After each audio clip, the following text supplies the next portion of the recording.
Since the inception of All Elite Wrestling, a number of list videos and articles have discussed some forgotten WWE appearances by AEW wrestlers, with you all likely knowing the obvious ones by now. Some of the most infamous incidents include the Young Bucks dressing up as DX on ECW in 2008, MJF appearing as a security guard for Samoa Joe at NXT TakeOver, as well as Kenny Omega's developmental stint. Here on WrestlePlanet, I've done some extra digging for the holidays and have found some even more obscure appearances from AEW wrestlers on WWE television that have gone under the radar up until now. So with that said, let's look at 12 AEW wrestlers you didn't know were in AEW. And if you haven't already, make sure you subscribe to the channel and click that notification bell so you don't miss any future videos.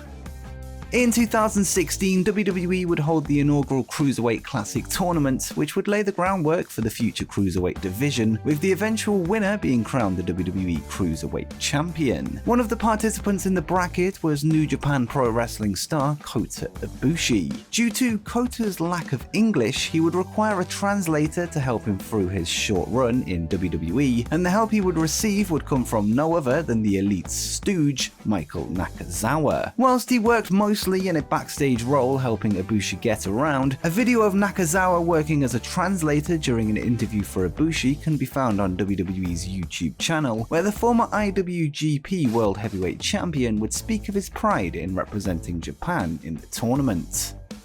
Next, we move on to the only non-wrestler on the list as we take a look at an interesting appearance from popular AEW referee Aubrey Edwards, who has appeared on WWE a number of times. Her first appearance came in a non-referee role, appearing as a fan in the crowd at Monday Night Raw, the night of Daniel Bryan's retirement speech in 2016. An emotional Aubrey would appear on camera several times, even receiving a hug from the former WWE champion as he made his way to the back. Aubrey would later work as a referee during the second ever Mae Young Classic in 2018, before refereeing during WWE's first all-female event Evolution later that year. She worked 16 days in total for the company on that loop.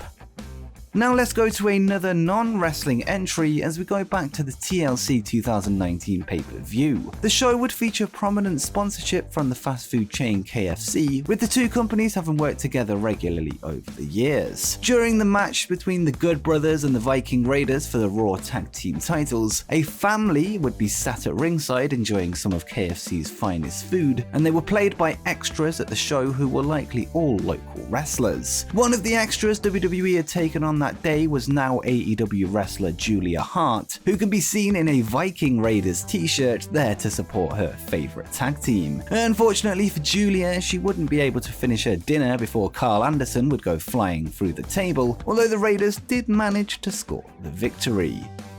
Now let's look at another cameo appearance as we go all the way back to 2010. Ali, who is now known as the Bunny in AEW, would be invited to an off-air tryout match on the May 17th tapings of Monday Night Raw before being offered a role in a segment alongside fellow AEW star Dustin Rhodes. Dustin, who was then portraying the role of Goldust, would go on a bizarre blind date with the Bunny. Goldust would ask his date if it was okay for him to breathe on her while she looked extremely uncomfortable. She would then tell him no, with Goldust replying that it's too late. Yeah, it was weird. The segment would be filmed to promote WWE's online store, and it would air the next week. Aaron Solo is best known for his role in AEW's stable The Factory, but did you know he made several appearances in WWE before he became All Elite? Solo has been on WWE TV a number of times in the past, playing the role of a jobber 7 times on NXT, Raw, and 205 Live. His list of WWE opponents include The Revival, Akira Tozawa, and Leo Rush. On top of his work in the ring, Solo would also be a part of the Breaking Ground documentary series, which followed several WWE future prospects during their time at the Performance Center, with Solo appearing in scenes that involved his former real-life fiancée, Bayley. Now let's go back to the match involving Aaron Solo and the Revival, as Solo's partner for that one was a fellow AEW colleague. In that one, he was tagging up with no other than Ricky Starks of Team Taz. The match was Ricky's final of 4 in WWE, with the first coming in 2012, losing a 2-on-1 handicap match against Jinder Mahal on SmackDown, as well as another tag match on NXT in 2016. This was before his match with his most high-profile opponent, Kane, who he lost to on an episode of Main Event that same year. Starks' WWE appearances aren't restricted to in-ring, however, as he did take part in a segment involving a heel Ryback, who would claim Starks had a problem with him backstage in catering before slapping food into his face, throwing him through a table.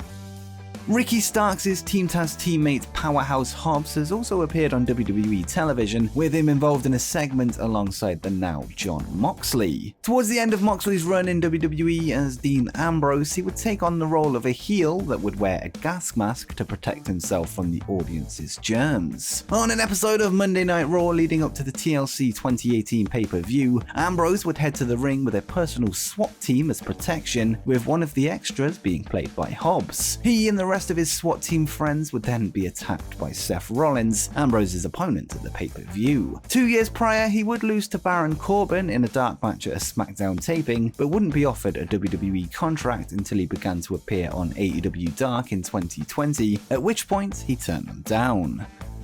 For this entry, let's go to the now infamous backstage incident involving Samoa Joe and MJF, where the latter would play a part as a security guard with Joe throwing him into the wall. With that said, we're not talking about MJF for this entry, as he wasn't the only AEW wrestler in the shot. To the right of Joe, fellow Long Islander Alex Reynolds of the Dark Order can also be spotted. Both Reynolds and his AEW tag partner John Silver have appeared in squash matches on WWE TV, with Reynolds' first match being in 2009 on WWE's ECW brand in a loss to the now Lance Archer, with Silver's first WWE match being in a handicap squash against Ryback in 2012. Most recently, the duo wrestled as a team on SmackDown in September 2019 at Madison Square Garden against Heavy Machinery just 1 month before their AEW debut. Fuego del Sol has quickly emerged as one of the most popular underdogs on the AEW roster, but did you know that the masked wrestler would appear on Monday Night Raw in January 2020, 5 months before his AEW debut as an unmasked jobber? He would take on former Wyatt family member Eric Rowan, who had undergone a gimmick change which saw him carry around a cage containing a spider. Working under the name of KJ Orso, Fuego would of course lose the match, but that wasn't the worst part. After the 25-second bout, he'd be dragged out of the ring as Rowan pushed his face into the spider cage before emerging with red liquid across his face. He'd then run up the ramp to end his first and only appearance in a WWE ring. Sammy Guevara is one of the 4 pillars of AEW, with many touting him as a future main eventer in the promotion. He is also known for his YouTube vlogs, which have become extremely popular, with him having been growing the channel since 2013, 3 years after his wrestling debut. 2 years into his YouTube journey, one of his vlogs would follow his invitation to an episode of Monday Night Raw for some extra work. That night, Sammy would play the role of a Rosebud during the entrance of Adam Rose on an episode of Superstars, which was taped that same night. The next night, Sammy would return to WWE, this time at the SmackDown tapings, where he would compete in a dark match against Los Matadores, teaming up with an unmasked Laredo Kid who competed under the name of Tony Guevara, seemingly to pass him off as Sammy's brother. And yes, I know that you know that MJF appeared as a security guard during NXT TakeOver Brooklyn 2016, and he auditioned for Tough Enough in 2015, but we're not here to talk about those. In recent months, an image has emerged of MJF donning the Demon Finn Balor body paint. This has been wrongly attributed to Balor's NXT TakeOver Brooklyn 2015 entrance, where he would be joined by multiple demons on stage. However, the paint doesn't match up with the photo in fact coming from SummerSlam 2016. So with that said, where does MJF come into this? Well, he would act as a dummy for the body paint artist to practice on before Balor would go under the brush due to the two men's similar physiques. Whilst he didn't appear on screen, we'll count this entry as somewhat of a mythbuster, giving you the real reason why he was dressed up as the Demon. Now we go on to the only appearance on the list that was made as a child, as we rewind back to 2009. Renowned Hollywood actor and famous wrestling fan Luke Perry would be in attendance at SummerSlam that year in LA's Staples Center, alongside his 11-year-old son, Jack. Those familiar with who the son of Luke Perry went on to be will know that the curly-haired youngster is in fact AEW's Jungle Boy, who grew up a huge wrestling fan. However, this entry is yet another mythbuster, as online it's said that this child is said to be Jungle Boy. However, he's actually this kid, with the other one being his sister Sophie. That night he would see 5 of his future fellow AEW roster members, with Jake Hager, Chris Jericho, Paul White, Cody Rhodes and CM Punk all being in action during their days in WWE. Jack would make his wrestling debut just 6 years after this appearance, although as far as I can tell, he has never appeared in WWE in an official on-screen role. And before you go, make sure you check out my video where we look at 10 wrestlers that you forgot wrestled for AEW.